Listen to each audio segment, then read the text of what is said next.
yung mga preparations na ginagawa ko noon, na hindi ko naman talaga pinlano, nilid ako para dito sa moment na to. Mind you, sa design challenge ng season 1, nanalo ako. Tapos sa design challenge din ako umuwi. Sinuwerte lang ba ako doon o I got it talaga? Dahil ay magde-design for preparation para sa shoot natin bukas with my winning design look. Ito, ulitin natin siya kasi gusto na yung mga to. Sana kayanin ko ng ating powers. Venus Deluxe. I'm gonna go with white. Hindi ko alam bakit doon ako sa white napunta. Naniwala lang talaga ako sa gut feeling. As in, pakiramdam lang. As Venus Deluxe, laging may doubt whatever. Pero sabi ko, hindi. Paninindigan ko tong white. Gagawin ko to ng paraan. Ang saya din makita nung materials na gagamitin. Kasi designer si Suki Doll eh. Pag mga tela-tela yan, talo ka agad. Ilan yung designer dun sa So sabi ko, shit, buti na lang unconventional materials ulit. Alam mo, ang tagal ko nang gustong mag-design ng damit. As in, lagi ako may mga gamit na pang-design sa bahay. Pati mga base na pwede kong dikitan ng something. Hindi lang siya natutuloy. Parang nararamdaman ko na may chance na gawin ko siya someday. So, buti na lang, kaya siyang i-steam. Hindi tayo mahihirapan masyado mag-redesign or whatever. Bilang isang drag queen na ang TF lamang sa bar ay 150, tapos naging 500 yung TF ko. 500, wala ka mabibiling magandang costume nun. So, kahit sa mga ka-dormmate ko dati, nakikita nila nagtatahi talaga ako sa bahay ng mga damit ko na gagamitin para sa show, para maging presentable man lang sa stage.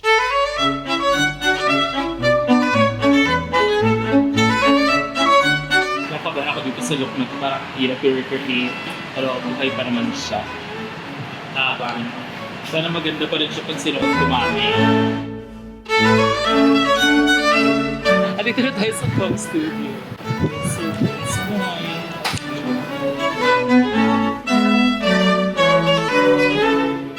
Hello! Okay naman. Of course, Vince. Hey, man. Thank you. Welcome sa studio. Thank you! Ang ganda-ganda naman ng studio mo, pasabog. Lagi kong ginagawa ng paraan on how the things will work in my favor. Hindi ako naging spoiled eh. Yung kuwari may gusto ko, hindi siya ibibigay sa akin. Gagawa ko ng paraan para mabili ko siya. Naalala ko dati, may gustong-gusto ko ng rabbit. Pinag-pray ko siya everyday. Tapos mga siguro 4 kilometers away from bahay namin yung bilihan ng rabbit. Siguro ko nito grade 5. Ang baon ko magkano lang, pero pinag-ipunan ko yung rabbit na yun at pinupuntahan ko yun halos everyday. Until nabili ko yung rabbit na yun at yung rabbit na yun ay inuwi ko sa bahay. Sabi ng tatay ko, saan galing yan? So hindi ako yung tipo ng taong mahingi ng tulong sa parents ko. Tapos recently, may nagsabi sa akin na friend na very good artist din and very successful. Tinanong ko siya, paano mo nagagawa yan, yung mga ganyang level ng art? Sabi niya, alam ko kasi sa sarili ko na hindi ko kayang gawin lahat. Kaya humihingi ako ng tulong. And then dun ko na-realize na okay, hindi ko kayang gawin lahat. Kaya naging mother din siguro ako. Pinasa ko sa mga natchez ko. Pero hindi naman siya one-way relationship. Tinutulungan din nila ako on how to become a better artist.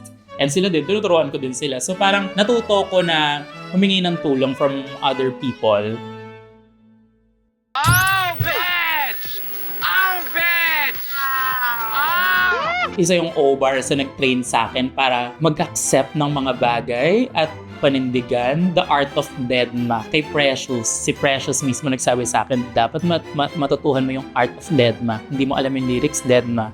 Hindi mo alam anong susuotin, Deadma. Paninindigan, parang dinikdik talaga sa O-Bar yung confidence ko. Dati ang drag, siya parang survival of the fittest. Kung hindi mo kaya, umalis ka. Ganun siya. Kasi ito yung nagbibigay ng food sa table ng bawat pamilya nila.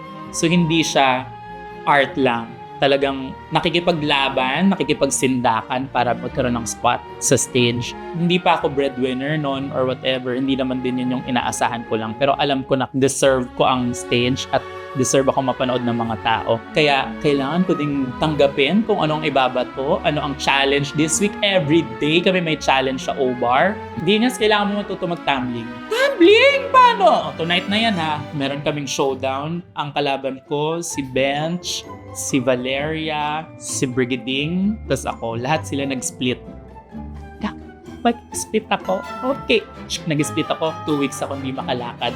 Yung mga ganon na parang okay. Sa O-Bar ko natutuhan yun. Na tanggapin ang mga laban at panindigan, gawa ng paraan. Hey, hi, I'm Vince Uy, and I'm a creative director. When I saw the gown that Venus created, sabi ko, mukha siyang brush strokes, ang ganda. So since you won the design challenge, and you created an art piece, why not do something inspired by classical paintings?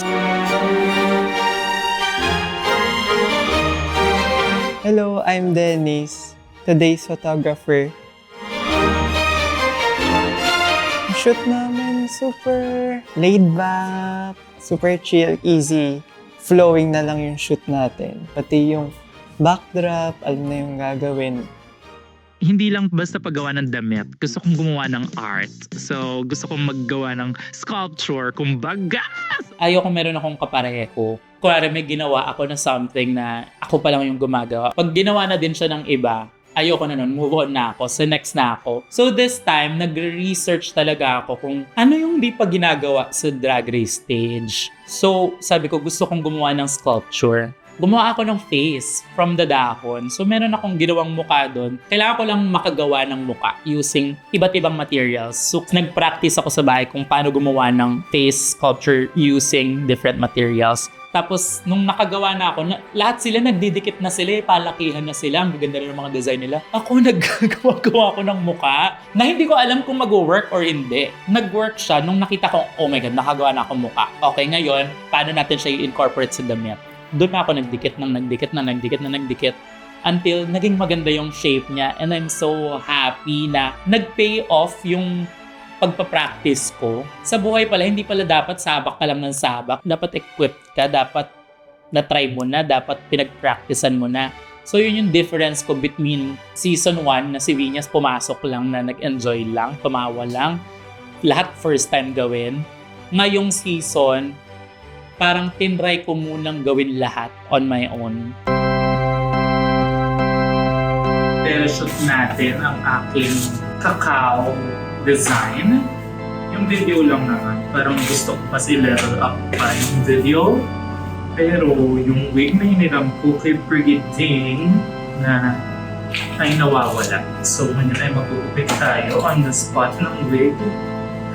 Tingnan natin kung marunong pa ba ako. Itong nanalo ko ulit, happy din lahat ng mga tao. Pero yung happiness ko may fear. As in, oh my God, nanalo na naman ako. Anong next dito? Tapos babagsak na ba ako dahil nakadalawang panalo na ako? As in, nagsushoot ulit kami nitong ating dahon-dahon. This is my design, my winning look. Kaya dapat pasabog. Medyo nireshoot namin because na-discover ko ang napakagaling na si Jervan. Grabe, kalaban talaga ang sarili. Yung self-doubt talaga. Parang wala naman akong dapat ikatakot kasi nakadalawang panalo na ako. Pero parang lalong tumaas yung pressure. Especially, ito yung run ko din nung season 1. Parang high, biglang low. So, ang lala ng pressure sa akin. Pag uwi ko sa hotel, nagpasalamat ako kay God. Thank you for another win. Pero parang, Lord, mas gabayan mo ako sa mga susunod. Parang mas ganun, parang may takot talaga. And dahil nakakakaba, di ba, lalo, nasa top ako ngayong past 2 weeks. Paano ko to itutuloy? Abangan nyo sa next episode.